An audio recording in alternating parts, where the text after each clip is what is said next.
Hello, and welcome to my 2026 spring, beginning of senior semester, honors, portfolio, God. Wow. Hello, and welcome to my 2026 spring semester, honors, comprehensive plan review. And we're going to talk about basically stuff that I made at the beginning of the semester, as well as what I did, and if I did it, and what I didn't do, and how I'm going to learn and how I'm going to grow. So it'll be good.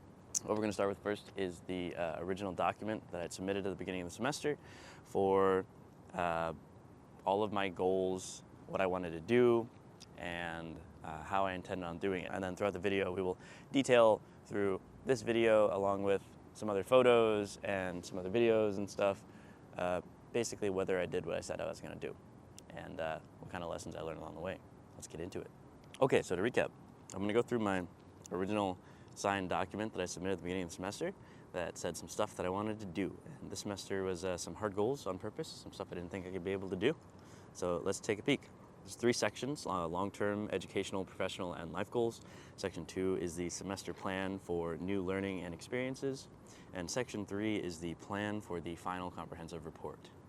Okay, so we'll start with a summary of what we've been going through so far, including the fall 2025, the previous semester's worth of plans and what I kind of had going on, what I was doing. So let's look at the previous version's educational goals. Primary goals: become an expert in computer science. Specifically, I wanted to overcome mental hurdles in particularly difficult classes. Last fall for professional, I wanted to enter my job search / networking era, where the preferred goal was to do remote/hybrid roles that allow for travel. And the big reason for that is I got family that lives all over the place, and I really can't wait for 2 weeks of vacation a year to be able to go see my family, right? Okay, which included networking and getting to talk to people and seeing what kind of opportunities are out in the community, etc., and so forth, and what have you. Okay, and for personal, I wanted to get more involved with some Japanese cultural events. I wanted to share some stuff with the community, get more integrated, and be able to share some things. So how did that go? I don't know. We also wanted to get into what was called the Honors Salon, which is now called the Dragon's Den, which is an honors event series where we'll break that down later. Actually, we'll break that down later. Okay, and another thing was content creation, which was doing a year in review video, which was publishing videos, doing stuff like that, both for fun and for educational purposes. So how did that go? Okay, so to get to the end of last fall, one of the big questions was I was very strung out and very tired at the end of last fall, but I got all my goals done. So the question that I asked was, should I focus strictly on high quality work and kind of narrowing down my focus from there? Or since I got everything done, but I was still kind of tired, does that mean I had more left in the tank? And does that mean I should do more and figure out where the limits truly lie? And basically accept a wider variety of kind of random stuff as they came up. So what happened with that? Basically what happened with that was I got to the point where I was like, I decided there was more left in the tank. And if I could get all my goals done, but I was tired, tiredness is fine. I just sleep it off, do whatever, rest for a couple weeks, go meditate, go sit in the woods. I love the woods, go do whatever, right? So what I ended up doing for this semester was I chose to do more, even more than I had done cumulatively over previous semesters. And so what I did was I set out some goals here in the document we'll go over in a second. And I also made a condition where I couldn't say no to things unless there was unless there's a huge reason not to, like doing illegal things, etc. You get it. So, okay, so let's get into the 2026 edition, what I set out at the beginning of the semester for what kind of goals I wanted to do. The overarching goal was to master my field of, the overarching goal as things have been going on, oh my God. So the overarching goal as time went on was to master my field, which is computer science here as a major. However, that changed. Okay, we covered a goal of pursuing further education for a master's, which is basically a no-go unless it's at a revolutionary organization for specific cutting-edge tech, like if I get an MIT or Stanford or something, or if it's free. That's what I think. I could be wrong. Aha, here is a main educational goal. Quote, my main educational goal will be to help closely monitor the pulse of the rapidly changing computer science industry and give meaningful feedback and guidance to faculty and CS students at MSUM to help give them a boost in one of the most challenging in one of the most challenging and demanding entry markets that I've seen in a while. Okay, for educational was the second one we'll cover is the Dragon's Den. So I wanted to give it a good shot. I wanted to make a social media page too of the Dragon's Den. So finding exposure through that, the idea was basically starting street interviews with people. One, because it gets reach with students on campus. It gets people that aren't involved in the honors program, gives some visibility to the honors program. And second is it's fun for me too. I get to work on some soft skills. Sometimes I don't like cold approaching people, and it got me way more comfortable and out of my head for stuff. So I was able to, work on some things that I'm not good at for soft skills, etc., etc. Okay, another goal for academic was successfully captaining 2 research projects this semester. There's actually a third piece of research that we had to do over the course of the semester that kind of spawned in, but we can cover that later for how it goes. Okay, another thing was a MSUM long run fundraiser. So I wanted to get some funds into underutilized places on campus and be able to get some more visibility to MSUM in general across the state.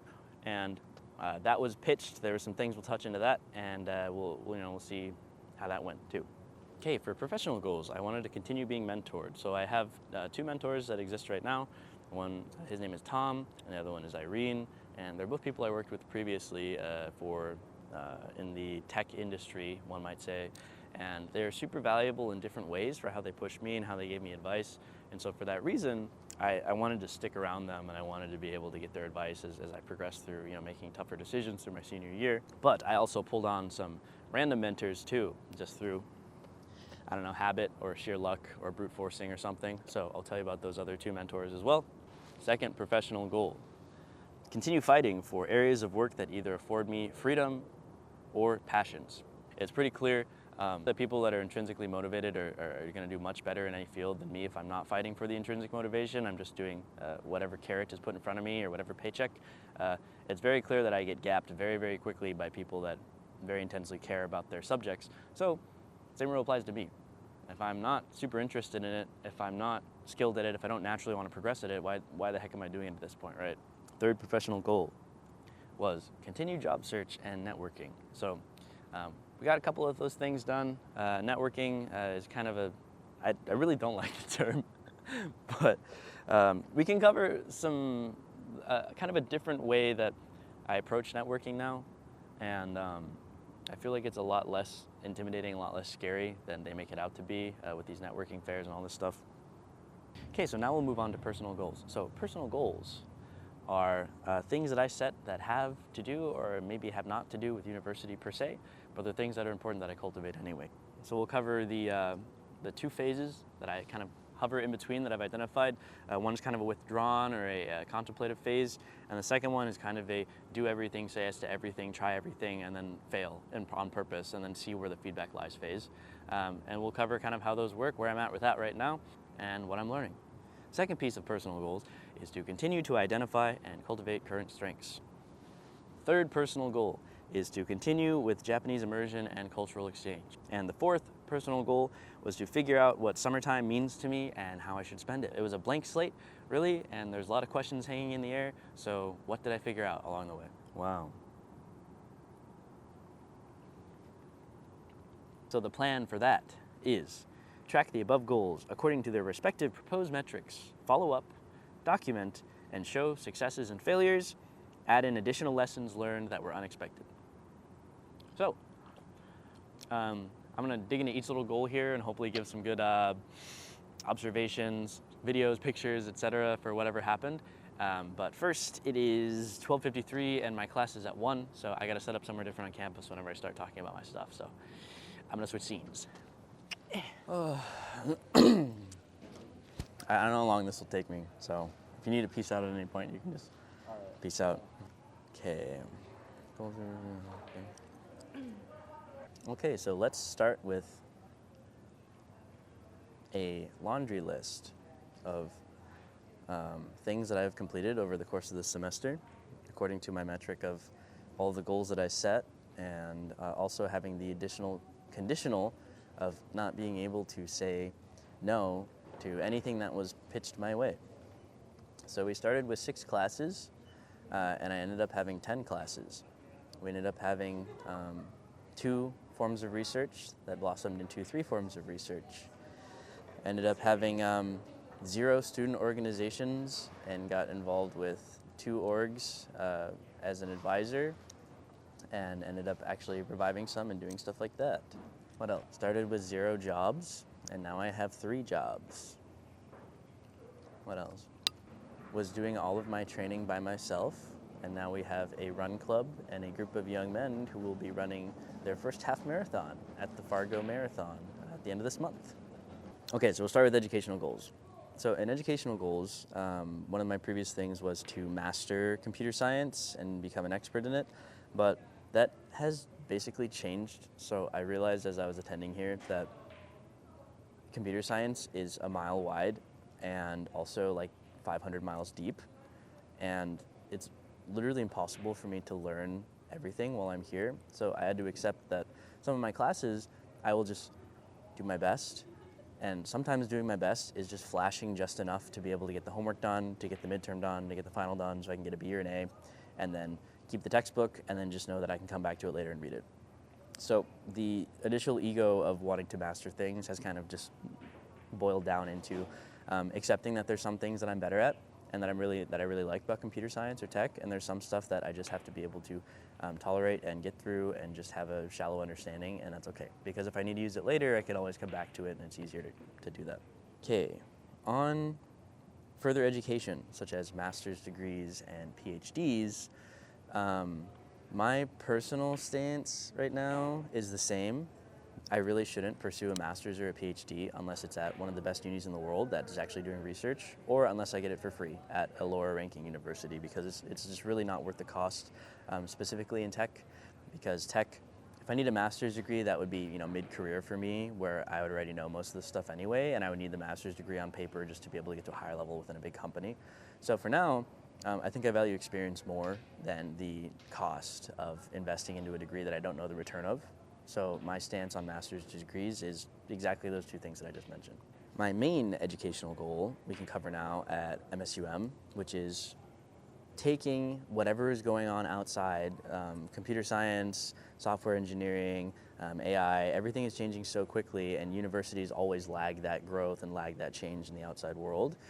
We need to be able to take key information sources, whether that's graduates, whether that's people working in the industry, whether it's going to conferences and talking to current professionals, and we need to be able to bring that back into MSUM as feedback so that students have learning outcomes that match the current demands of the market. Where my role sits in that is, because I have had some time in the industry and some time here now, I still have my mentors that I still talk to, I still have my business contacts that I talk to, and I was privileged to be able to it was about every 7 years or so, MSUM does a comprehensive review of some of the departments, and the CS department was up for review this year. So I was able to be with a small handful of students, and they had a third-party auditor, and we were able to kind of, from every level, from the faculty, from the administrative level, down to the student level, which I was a part of, we were able to kind of pick apart the CS program, the actual student outcomes, the learning outcomes, and be able to kind of be brutally honest about what are we learning and how valuable is it compared to what are other unis doing that are really great, what are we doing that's really great, or what are we doing that perhaps isn't helpful or is antiquated that we need to get rid of. So I was able to be part of that panel, and since then I'm starting to see kind of the gears moving again, some things starting to change even within the CS department, so that was good project. Okay, Dragon's Den. So the Dragon's Den was my senior capstone for honors, and basically it wasn't supposed to be a senior capstone. It just started kind of as a passion project, and originated over the past semester and a half, mostly because employers and older generations always complain that Gen Z and Gen Alpha don't have soft skills and they can't critically think and they can't do all this stuff. In my opinion, they can. In my opinion, every generation has issues where there's always a subset of people who just lack critical thinking skills or lack doing that, because it's just a percentage thing, right? There's some people that are brilliant in every generation, there's some people that are average, and there's some people that are below average. It's just the way it is. But for the Dragon's Den, I did sit through some ethics classes, I did sit through some speech classes, and I did notice that there was a noticeable gap compared to when I was in university 9 or 10 years ago. And what I wanted to do was, I noticed a lot of it was on hesitance, a lot of it was on fear, a lot of it was not knowing how to walk through more difficult conversations or higher pressure things or different kinds of rhetoric. So what I wanted to do was create the Dragon's Den as that mental gymnasium, or as that space where people could come in without the homework, with a little bit of pressure, but always with the curiosity open, where people can kind of experiment and kind of walk through different ways of reasoning or different ways of talking, different ways of debating, different ways of listening, and hopefully come out with better tools that will help them once they get out of university and they get into actual high-stakes conversations or even medium-stakes conversations, stuff like that. Okay, so the Dragon's Den, how did it end up going? We ended up switching to bi-weekly sessions instead of monthly sessions. We needed to gather more data. We needed to see when students want to come, when they don't want to come to the meetings. We were able to go into starting to build out a small team for the first time, so being able to delegate some of it out so it's not all just me, and I don't want to put my bias directly into the program, so having other people on board helps avoid that as well. We started a social media page. We started to do Dragon Street interviews. I put it in my senior capstone paper. We got good impressions through that. A lot of people wanted to engage and become co-hosts and ask some questions, so there's interest in that. And then the students themselves on campus, we got pretty good reception. People enjoyed watching them. Even the longer format, like the first one was 8 minutes, the second one was like 15 or 16 minutes, and some people come up to me and they're like, hi, I watched the whole thing through, because it's interesting to see your friends or people you don't know on campus walk through some fun and light questions, but also walk through some kind of deeper questions that they didn't know that their friends were capable of speaking that way or thinking that way or doing stuff like that. And so it was a really fun exercise to go out every couple of weeks and just talk to people. Sometimes I knew them, and sometimes they were complete strangers, but still be able to boil down to pretty good conversations out on the sidewalk. So where are we going with Dragon's Den? We're going to continue it as an official event series within the honors program, and we were in talks with Brian, who's the director, to basically scale it up a little bit better for the incoming wave of a lot of new honors students that are coming in next semester.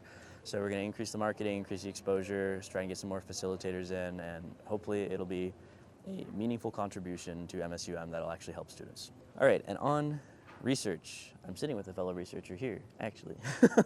Hey, this is Isaiah, by the way. It's been like 10 minutes, sorry. So, on research, a couple different forms of research. The initial one that I started was on a grant called the DIL grant, and that was through Dr. Andrew Chen. And that was purposefully to kind of examine different applications of AI and LLMs. And that was a great exercise in just learning some foundational things about, basically foundational things. What I mean is the very entry-level things of how LLMs work, how AI works, the performance in the background on the back end, how to optimize that, prompt engineering, and that simplicity started to go into medium-level things, like how do we do architecture, how do we put in harnesses, how to do API calls to go back to our Python code, stuff like that. That took a year and a half, but that one we ended up going and doing 4 conferences actually this spring, presenting our research, everything from as small as a local MSUM AI Ignite, which was a cool competition that we ended up winning.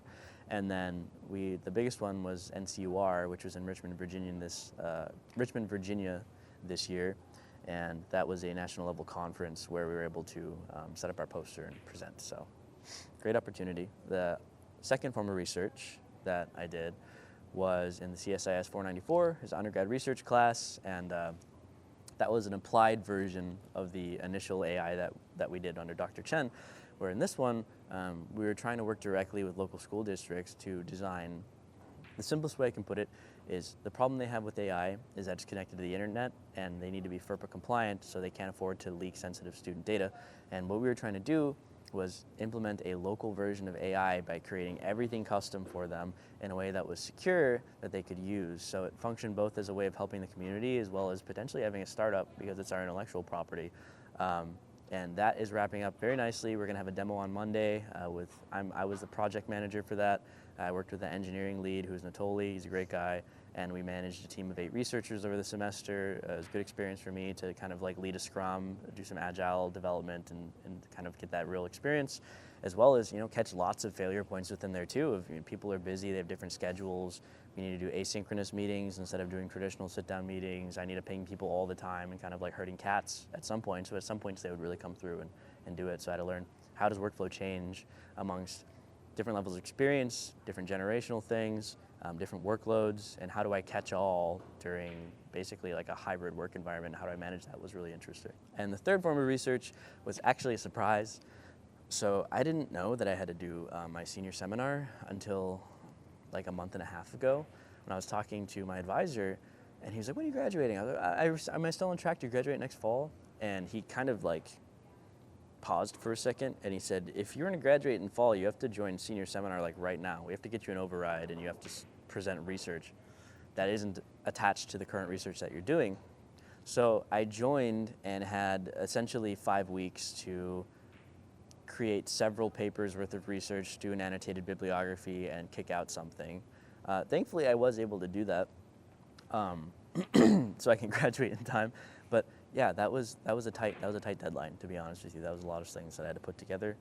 So that one I presented at the Student Academic Conference, and it was on neurosymbolic AI, which basically, in the simplest way to put it, is if you take AI and it's dumb and it hallucinates and it does stuff, you kind of put some fences around it, some hedges around it. So while it's navigating its environment, there's some no-go zones, you can say, that kind of keep it from being very destructive or being very unpredictable.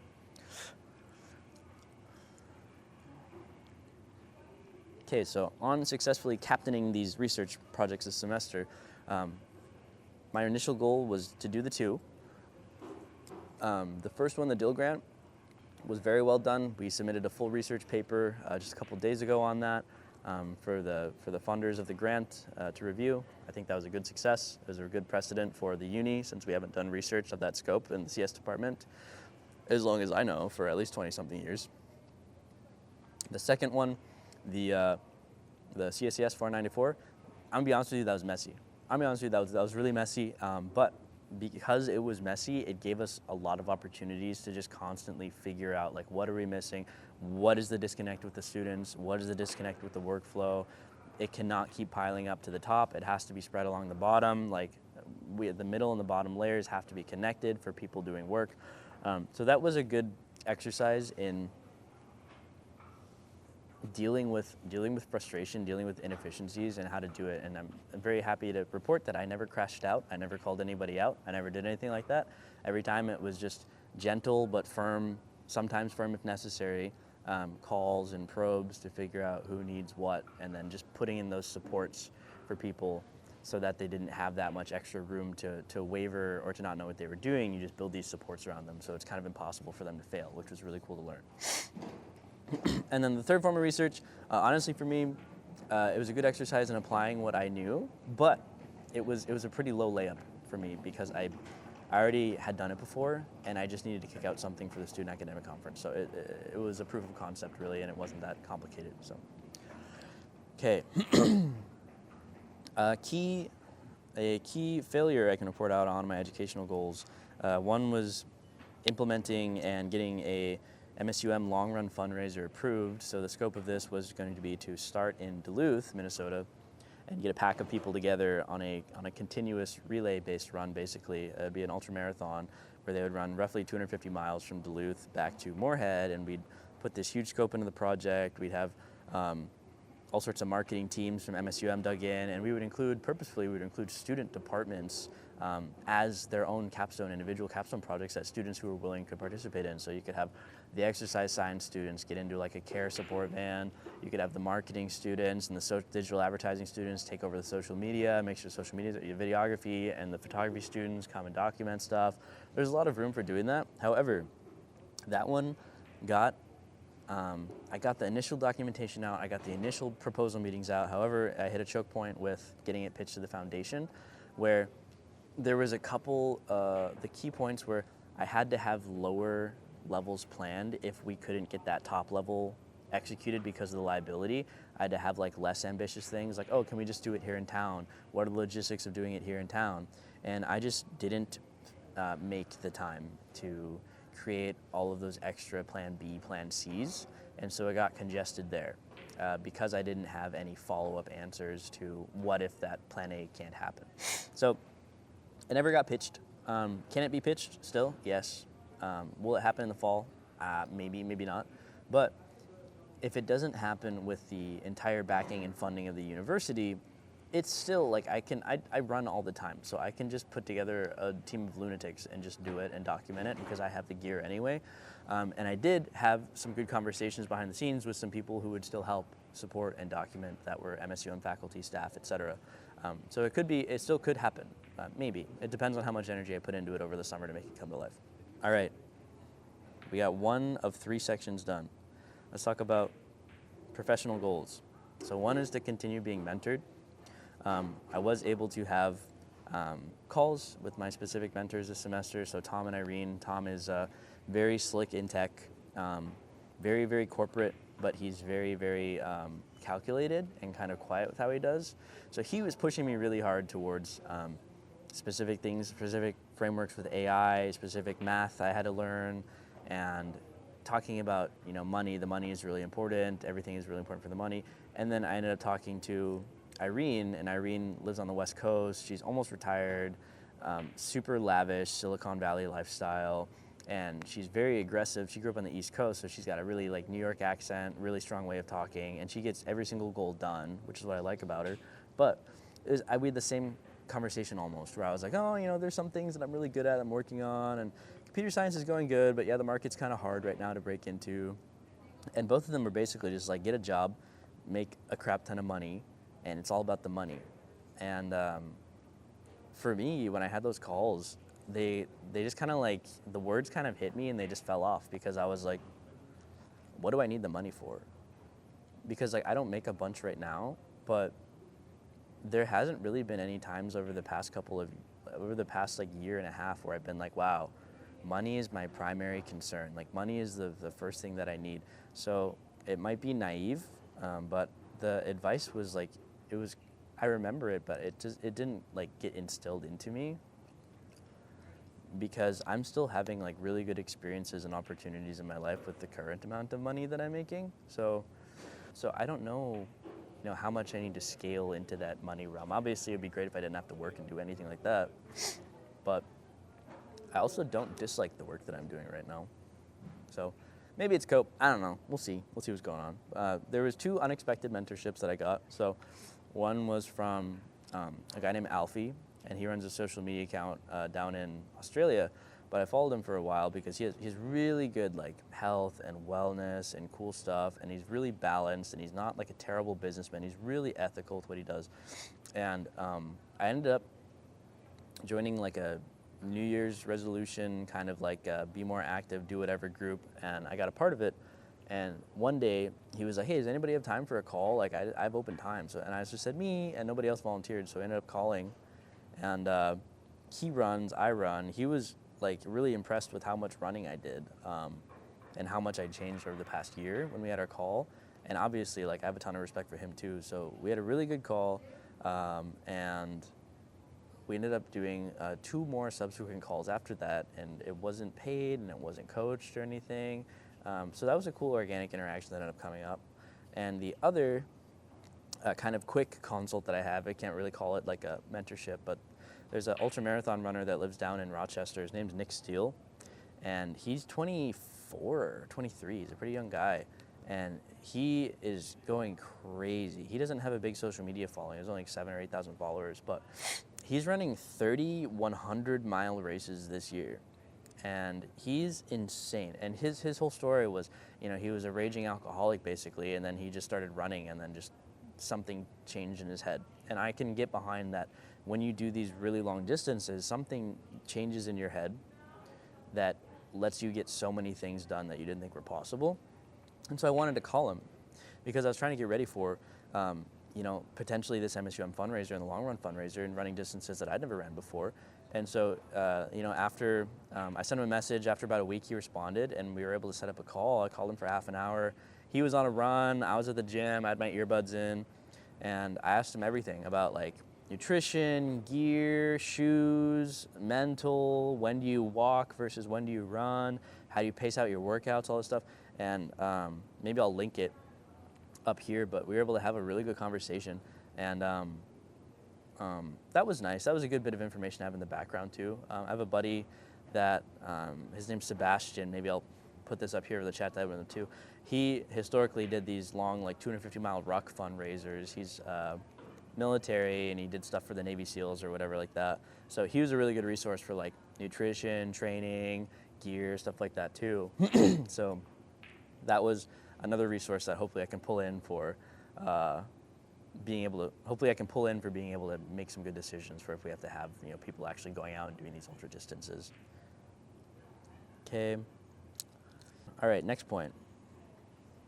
Next point says continue fighting for areas of work that either afford me freedom or passions. So let me dig into it a little bit.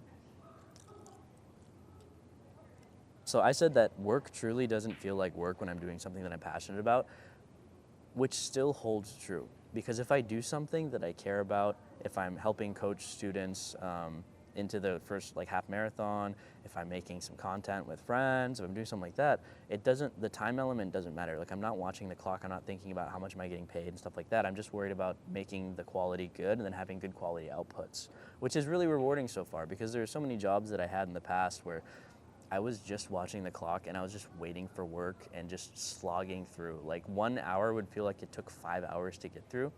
And as much as I can help it, I don't ever want to go back to that kind of work again. The reason why we're going for passions or freedom, the main motivator is because my family lives all over the world. And to be honest, I can't work for traditional companies anymore, because as long as they just give you 2 or 3 weeks of paid time off a year, it's a no-go. I can't do that. It doesn't matter how much money they give me. If I have to watch my family get older and watch my family need me when I can't show up for them because I have my hands tied by a company, it's like the weakest version of myself that I can be. So because that model of work doesn't fit me, I have to be creative and I have to find different ways to work. I can provide value, or I can do something for a company while still having some sort of flexibility for time or flexibility to be able to take time off to do stuff. Okay, next point. Continue job search and networking. So I tried in the beginning of the semester and even last semester to do it the traditional way. So I'd go to these startup brew things in town at the Black Building downtown. Everybody's dressed smart casual. I go to NDSU Career Fair, I go to MSUM Career Fair, and I'm talking to people. But I don't know if it's ego, but it was really frustrating for me, because when I went to NDSU Career Fair, MSUM Career Fair, I had people from these companies, and I know that it's their job to go to these fairs and do stuff, but I asked them simple things about their companies. They had no idea what the hell they were talking about. And it was really frustrating for me, because as much as they're trying to be present or maybe even advertise or maybe even recruit people on board into internships or stuff, it's frustrating for me to not have that level of professionalism matched on the first layer. And a lot of them felt like every company needs computer science, every company needs business people, but a lot of them felt like they deliberately weren't putting out any materials at all for any opportunities. So as much questions as I was asking and as much as I was trying really hard, I kept thinking to myself, it shouldn't be this hard to find business opportunities, especially with the skills that I have. And so maybe, let me rephrase. The reason why I was thinking that was because everything that they were looking for was purely entry level skill. It was oh yeah, you can work at our company. We have a technical intern position where if our screens break in the factory, you can unplug the screen and replace it. And I was like, that is a joke. And how much? Probably $12 or $14 an hour. It's actually, that kind of stuff, seeing over and over again, I realized that I was in the wrong sector, completely, for looking for a job, and I needed to be somewhere else because it just wasn't the right level of experience versus the work that was being offered there. And there's no way that when I'm at these career fairs that I'm gonna get recommended for a mid, or even if I did qualify for a senior-ish level position within a company, because it just doesn't happen at these kinds of career fairs. So I realized I was looking in the wrong place. So how did networking and how did job search change after that? Basically what I ended up doing was just going to random events in real life and kind of serendipitously running into people that were at a professional or at a high level within their respective fields already. And because I want to be there too, it didn't feel like networking, because I was just curious. I was just asking them oh my God, how did you study this stuff? Or what did you learn about it? Or how is it different at this level versus previous levels that you worked at? And because of that, I ended up making good friends. I ended up making a couple good contacts, a couple people who work at different companies and stuff like that. Is this going to be on YouTube? Push this out of the way.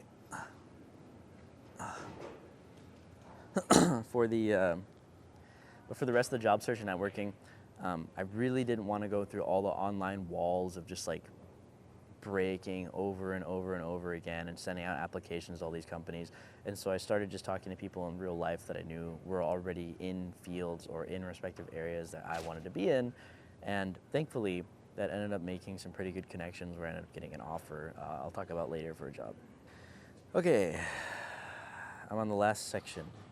Okay, personal goals. So there's 2 meaningful phases that I can operate off of that I've identified, and for lack of better terms, the first one is the internal withdrawn kind of meditative phase, where there's intentional withdrawal from where I'm at.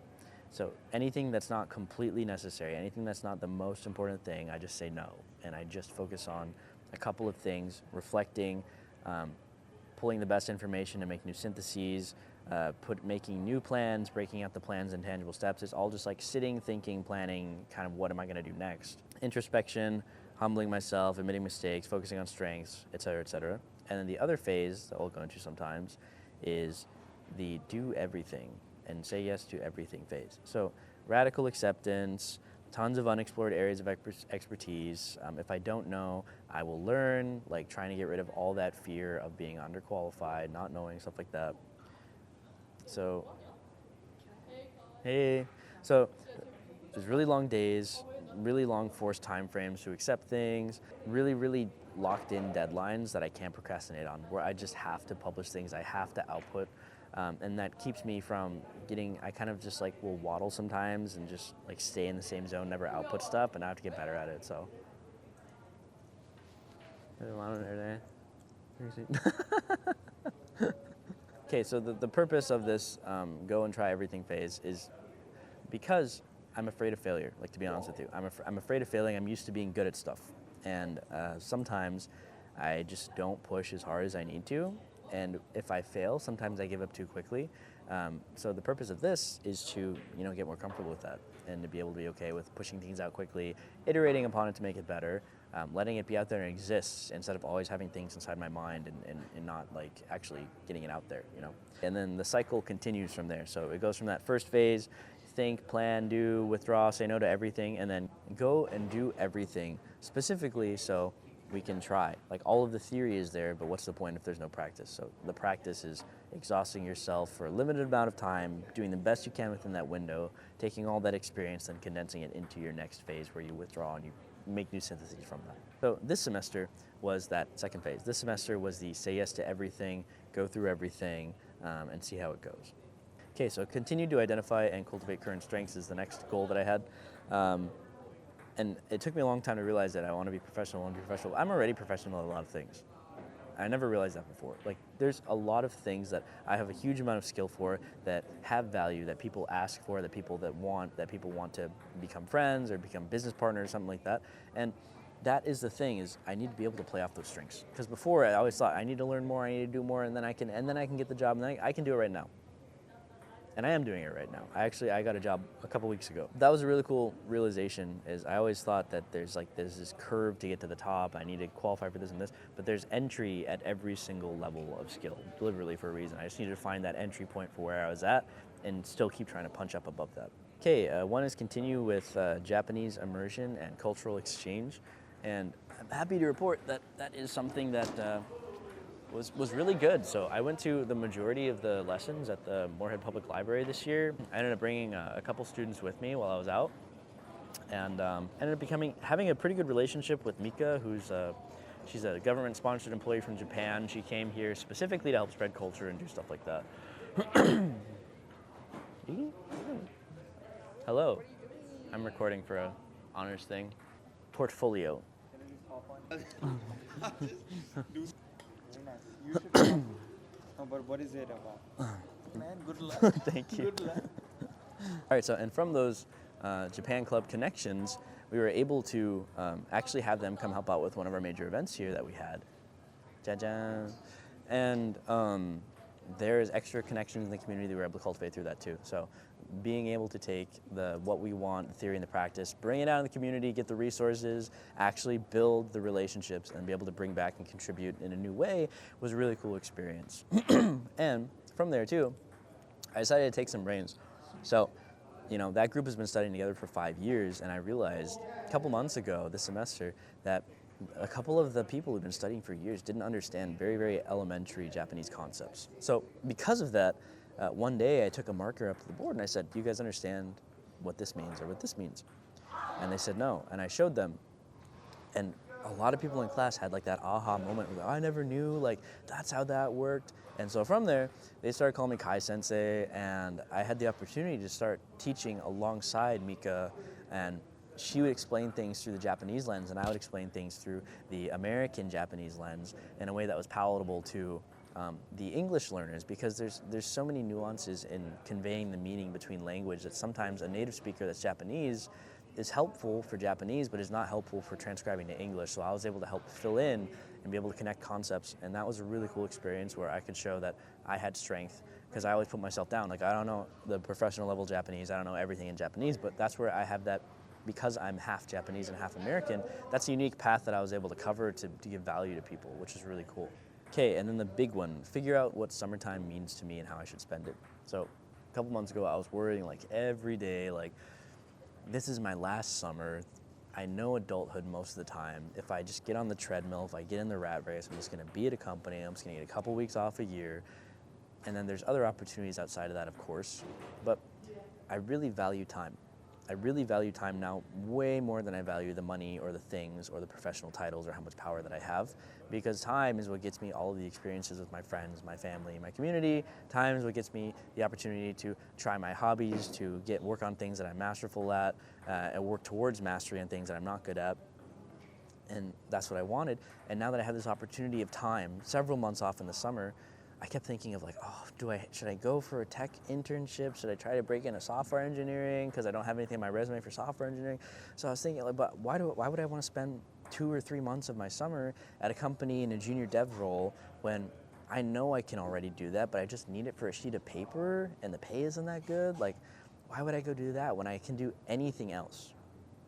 And so that was a big struggle, is like, should I get a job and just work here and grind, or should I be able to, try to find something flexible where I can take some time off and go visit my family and go maybe visit some new countries even and do stuff? And I'm very happy to report that a couple weeks ago, because of the connections, because of the networking that I did within the community, because of all of the effort that I spammed out over the past 2 semesters here, that people noticed that I was doing things that were, some of them were high quality, and because of the width of the things that I was doing too, I was able to have different exposure to people in different fields. And because of that kind of bigger network of people that I built out, I had a friend that noticed that I do a lot of things with my camera, I do a lot of things on social, and he said Kai makes really good content. And he was a CIO at a medium-sized company. It's a fintech company, and he recommended me directly to the owner to help take over all of their digital media marketing, so all of the short-form video creation, vertical format for social media, as well as some horizontal format like longer-form creation. So because of that, I got, a real professional working opportunity to work with them as a contractor. So basically owning my own content creation business. I script out actors, I hire actors for the ads, and so far it's been smooth sailing, and the owner is enthralled with the content that I'm creating for them and making for their social media. They were doing all AI-generated content before, and the AI-generated content was doing poorly, but now that they're using my human-generated content, they're getting a lot more people exposed, a lot more click-through rates on their content, a lot more people on their platform. So that was a great opportunity that solved the summer question for me, because now the only thing I need to do, if I need to work in my summer, I can put it all in a big batch. I can get all of the work done before I even head out for the summer on trips, or I can bring a laptop and a camera with me. I can shoot, I can film, I can edit, and I can just put things through as long as I have internet in a cafe.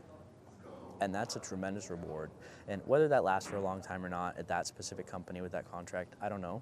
But it is a skill that this gives me the opportunity to build like a full professional workflow, studio, everything like that, where if it is high enough value and if the content is good, then I can outsource that to different people. So we'll see how it goes. So let's look at the plan. And now that I talked about all these different things, let's talk about the plan and do a quick recap and see. Then I'll talk about these things. Let's look through the plan again and do a quick recap of, what kind of outcomes I wanted for myself, and just a quick checkbox of if I did that or if I didn't do that, if I failed, why, and if there's a new lesson that I learned, what did I learn? Okay. So, for personal, it says, accept imperfection and just output things the semesters that exist and then iterate. This is true. This is painfully true. So there was many times where I would submit an assignment for class that I thought was so bad I barely had time to work on. Or even some assignments where I told my professor outright, like, hey, I literally had zero time. I was at a conference this week and I just plugged this into AI to put it into the submission box. And guess what? Sometimes if it was my own work and it was really poor quality, I wouldn't get the worst grade and I could still survive and go off of it. Sometimes it was those AI drop boxes, the professors would go, hey, this is not acceptable work, but I will give you an extra week to study, come back, meet with me in my office, and tell me what you know, and then I can give you a proper grade. So there were so many points where previously I wouldn't think I had options. I think it was just hard deadlines and hard on everything, not just for academia, but for everything else in life. And what I learned is, as long as I'm putting things out there, that's what matters, because I can always come back to it. I can always change it and get better with it. So that first stage of getting over that, get enough information, once you get just enough information, make a good decision, make a decision, and go, versus what I was thinking of before is just always sitting on top of it. Okay, second, number 2, fight for the quality of work that I want to do outside of uni, less weight on smaller and safe opportunities. I can say I've definitely done that. This semester, I went and did all this stuff, a little quick slideshow, and a lot of things were not about being safe. A lot of things are about taking risks and maybe saying some things that maybe might not want to be said. I'm trying to push on some boundaries and make some pretty big failures, but that was good. So I mark that as a check. That'd be a good check. Okay, number 3, fight through the burnout in this, I call it like a warrior phase, or I call it like a do everything phase. And fighting through the burnout, like I've never actually experienced true burnout before, and I knew this semester my goal in taking on so much work was to actually find where that threshold was. So yes, like this semester, I ran a marathon with no food 48 hours beforehand because I wanted to hit the wall immediately and have no sugar. I want to do that. I wanted to take on so much work that I was forced to fail, and every time I failed, I had to find a way to make that more efficient. I had to find a way to automate it. I had to find a way to be clever and get through the homework or get through the work and stuff faster. And thankfully I was. Thankfully there were so many tools and so many things I was able to use to become really efficient when I did. Whether that's a good thing or not, you need to have some things that is quick brain, some things that is slow brain. It's like what I like to call it. So it was definitely on the too far end of efficiency this semester because I didn't have time to really learn anything deeply. Because I didn't have time to learn some things on a very deep level. Some things I just had to flash into my memory, get it done, and then be done, which isn't optimal, obviously. But I was able to experience true burnout this semester. So here's what it looked like. I had a couple actual mental breakdowns during one of my conferences that I couldn't skip. I had 103.4 degree fever, and I was driving down to St. Paul. I was walking in the cold. I was presenting, and there's a couple times during that conference where I told my co-presenter, hey, you gotta take over because I'm about to pass out and I cannot talk. And I was super medicated to try and deal with the pain and the fever and everything that was wrong. I had legit issues a couple times, something got wrong with my heart. I don't know if it was caffeine or anxiety or something like that, but I had to go to the ER this semester. A couple breakdowns, it was crazy. It was crazy. But from that, every single time was a cue to delegate. Don't shoulder all the work. Find a way to be more efficient. Find a way to get this done. Admit where I was doing wrong. Own those things. Report out to professors. I need a deadline extension. I need more time. I can't do this on time frame. And guess what? We got it done. We got these things done. Somehow. Was it good for me? Yes. Was it good for my mental? No. Not in the short term. But in the long term, I feel like it's that analogy of you go to the gym, you work out, you purposefully break yourself down, and then you give yourself the rest to recover. So what I'm hoping to do this summer, now that everything's lined up the way that it is I need to be able to take that time to kind of let that rest come in, actually breathe, because you can tell I'm not, even now I'm not breathing. I slept for an hour and a half last night, and we're trying to finish this up. But yes, break yourself down, deal with that temporary pain, that struggle, and then hopefully in the next phase, that introversion phase, that saying no to everything phase, and just kind of focusing on what's important, I can create a plan that will make it a little bit easier next time I push really hard. Okay, the next one, play to my strengths, whatever that means. How should I say? Yeah, I put specifically in for goal number 4, play to my strengths, and then in parentheses, whatever that means. Because I knew I had strengths, but I didn't really know like what they were tangibly. I don't know if I can list them out right now, but I do feel like now that I have a really good concept of self for what I'm good at, especially after this semester, for being able to get through things that I didn't think I could get through. Number 5, establish a plan for balancing work and meaningful travel in the summer. Done. So the plan is there. Now I just have to make a decision this week. So what we're looking at is maybe going to a new place in Japan. My family's moving to Hokkaido, which is in rural northern Japan. I would like to go to the southernmost part down in Okinawa as well. It's a little island in Japan. I've got friends all over now, so I'm really hoping to be able to get on a train, visit my friends, have some good experiences, as well as try a couple new countries. So I might be able to go to Korea this summer. I might be able to go to Mongolia, go out in the plains this summer, and camp in a yurt and do some crazy stuff. So we'll see. We'll see how it goes. All right, professional. Professional only had 2 goals. One was to ask hard questions to my mentors and look for them to point out my weak spots. Hi. Hi. What are you doing? I'm filming. You can sit though. Welcome. One of the professional things was asking hard questions to my mentors and looking for them to point out my weak spots, humble myself in conversations with them. Honestly, with my conversations with my mentors, because they just kept talking about money, I didn't have, yeah, you're good. Because they kept talking about money, I didn't have like a lot of places where I felt like I could humble myself. But they did have a couple of things for weak spots. Like Tom pointed out a couple of tech stacks I didn't know, a couple of things with AI that I should be knowing that's changing in the future. He did talk about the job market and say the job market is really rough right now, so it is something that I had to change. So the job market is something I had to change my perspective on and be adaptable in that regard. Like the job market is so bad that I had to start chasing my dreams basically, which is kind of funny, but it is nice that you burn the ships and you have to go forward. Okay, the second professional goal is create a structured approach to mining away at the big job search mountain. I did not do that. I didn't do that. I don't know if I need to right now. Should I? Probably. But I don't know if I want to do it right now. I can approach it in the future. I can learn some more stuff in the future. But right now, I'm gonna mark that as a failure because I got a job and I didn't have to do all of that work. And I don't want to. I don't want to go to LinkedIn. I don't want to go on Indeed. I don't go on LinkedIn. I don't want to go on Indeed. I don't do all this networking and stuff for now. So I'm just gonna wash my hands of that. Okay. Next is for academic. This is the last section, is the academic stuff.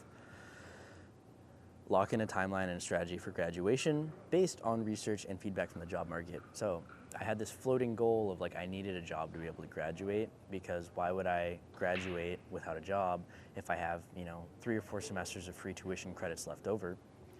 Because I got a job, I locked in my timeline and strategy for graduation for fall. So I will be graduating in the fall, in December 2026, and things will be good, like regardless of what I do. Check. Become a valuable feedback gatherer and an orator for the CS student body's Self-Approved CS program. I'm put this as halfway. Being part of the kind of peer review group that gave feedback to the program was a good opportunity, and we were able to give advice on meaningful change that we can see already being implemented. However, there is more that I could do. Like I could get involved actually within the student tech committee on campus. I could get involved actually within the CS department and have conversations with the professors, whatever that entails. I did not do any of that. So I'm put it, at some percentage that's not 100%, 50%, 40%, whatever that is. That's kind of participated in, but not wholly owned, I would say. Next point in academic. Continue independent research into AI developments /tools/news. I do that almost every day. It's a part of my routine now. I am plugged into this massive spider web of all these tech updates and stuff like that. As soon as a tool drops, I put it on my workflow to test it, put everything into it, see how it improves, see what it's not good at. And it's a really fun part. I actually really enjoy that. So that I'm gonna put as a check. Got that done. Set in italics. set in italics, decent precedent for the Dragon's Den, and structure a skeleton for others to pick up and work with as a team. So I put it in my senior capstone paper for MSUM, but I did get most of my goals done with Dragon's Den.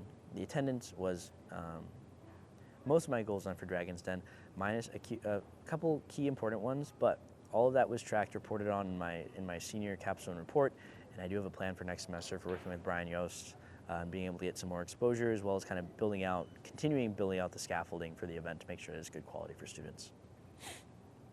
So I'm going to put that as 62%. 62%. Okay, number 12. So, okay, next point in academic. Complete research to a reasonable degree on the 2 teams I'm on in CSIS. I'm going to put that as a check because the first team with the Dill grant, we went to 4 conferences this spring. We completed the research body. We completed the research paper. We got everything done. The second team that I was initially on, we went to AA Ignite. We won AA Ignite with that. We were able to wrap it up kind of semi-neatly at the end. It was messy, but maybe it was a good thing that it was messy. We had one research body that was pretty clean, that was pretty locked in to go through, and one research body that was really messy, had a lot of issues, and it taught me a lot as the project lead to be able to adapt. That's the key thing, is like you don't force people to the level of expectation. You push them up gently while figuring out where the weaknesses are, and you hedge up those weaknesses to kind of keep them from getting off the path. So I'm gonna put that as a check, 100%. Make a good showing at the 3 conferences for spring for the Dill research, whatever, I don't need to report on that, I did that. Okay, the next point, resurrect Japan Club and host small meetings and 1 key large annual event joint with community. Boom. We did it. We did it. So we had our meetings, we had the joint community event, we got Mika from the JOI organization in, we got the Kendo, we got Fargo Sword come in and do a full demo, we got pictures for everybody, it was good. We had 60-something people from the community attend, very good. Okay, and the last one, which was continue work on the MSUM Long Run fundraiser and try to clear red tape. I'll mark that as fail, work in progress. I didn't make the middle tiers that I should have made for making the middle tiers and kind of hedging up against whatever liabilities that there are. And so that one is just at a standstill right now. It's still an idea. So it is possible that it can happen, but maybe, maybe not. We'll see. Okay, and that's everything I have in my report. So I will try and weave in some pictures every once in a while. Maybe I'll do a picture review later for some stuff, but that's all I got for now. Shoot.